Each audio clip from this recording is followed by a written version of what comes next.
আমার শখের রান্নাঘরে আজকে রান্না করতেছি পাঙ্গাস মাছের 2টা পিস, সাথে হচ্ছে পেটি দিয়ে কালো বেগুন ভাজি।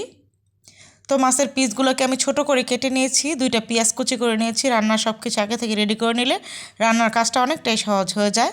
তো অল্প পরিমাণ তেল দিয়ে দিলাম, 2টা পেঁয়াজ প্রথমে ভেজে নিচ্ছি, কারণ পাঙ্গাস মাছের পেটিতে অনেকটা পরিমাণ তেল থাকে, সেজন্য এখানে আমি তেলের পরিমাণটা একটু কমিয়ে দিয়েছি।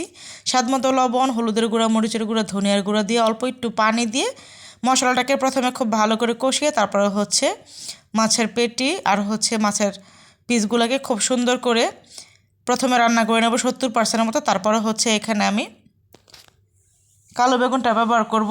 যারা পাঙ্গাস মাছ খেতে একদমই পছন্দ করে না তাদেরকে বলবো লেবুর রস আর লবণ দিয়ে ঘন্টাখানেকের জন্য মেখে রেখে দেবেন, তারপরে হচ্ছে পাঙ্গাস মাছ রান্না করবেন। এরপরে আপনি দেখবেন কোনো রকম পাঙ্গাস মাছের বাজে গন্ধ থাকবে না, আপনি খেতে পারবেন, কোনো সমস্যা নেই। যারা খান না তারা একবার হলো এরকম করে ট্রাই করে দেখবেন। তো বেগুনটা দিয়ে উল্টে পাল্টে খুব ভালো করে কষিয়ে তারপরে হচ্ছে রান্না করে নিচ্ছি।